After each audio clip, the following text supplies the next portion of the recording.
السلام علیکم۔ آج کا سوال نماز کے بارے میں ہے کہ نمازی جب نماز میں کھڑا ہوتا ہے تو دنیاوی اور برے خیالات آتے ہیں، وسوسے آتے ہیں، تو کیا اس سے نماز ہو جاتی ہے یا کہ نہیں؟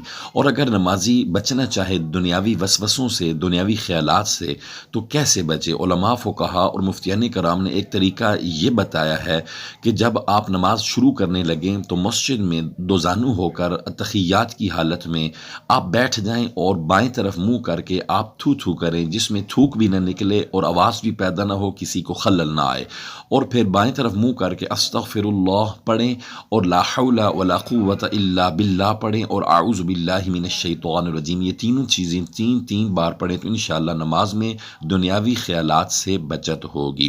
دوسرا، جب آپ نماز میں کھڑے ہو جاتے ہیں تو اعوذ باللہ، بسم اللہ، ثنا اور سورہ فاتحہ اور سورت جو ملاتے ہیں، اور سبحان ربی العظیم، سبحان ربی الاعلیٰ اور التحیات، درود شریف اور دعا، مکمل نماز آپ ترجمہ کے ساتھ یاد کریں۔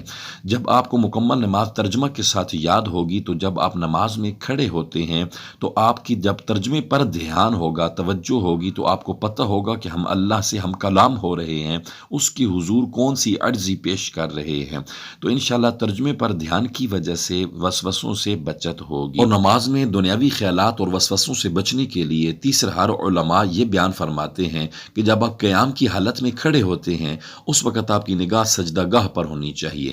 جب آپ رکوع کرتے ہیں تو آپ کی نظر پشت قدم پر ہونی چاہیے۔ جب آپ سجدہ میں جاتے ہیں تو آپ کی نظر چہرے پر ہونی چاہیے، اور جب آپ تحیات کی حالت میں بیٹھتے ہیں تو آپ کی نظر گود میں ہونی چاہیے۔ جب آپ کی نظریں جھکی ہوئی اس طرح ہوں گی تو انشاءاللہ شیطانی وسوسوں سے بچت رہے گی۔ اور آخری حل یہ ہے کہ جیسے ہمارے اعمال ہوں گے ویسے ہی ہمیں دنیاوی خیالات نماز میں نظر آئیں گے۔ مثلا کوئی بندہ ڈرامے، فلمیں، گانے، باجے دیکھتا اور سنتا ہے تو وہی نماز میں انہی خیالات کی چکی پستی ہوئی نظر آتی ہے۔ آخری حل یہ ہے کہ اپنے اعمال اور خیالات پاک کر لیں، اللہ رسول کی یاد میں رہیں تو وسوسوں سے بچ پائیں گے۔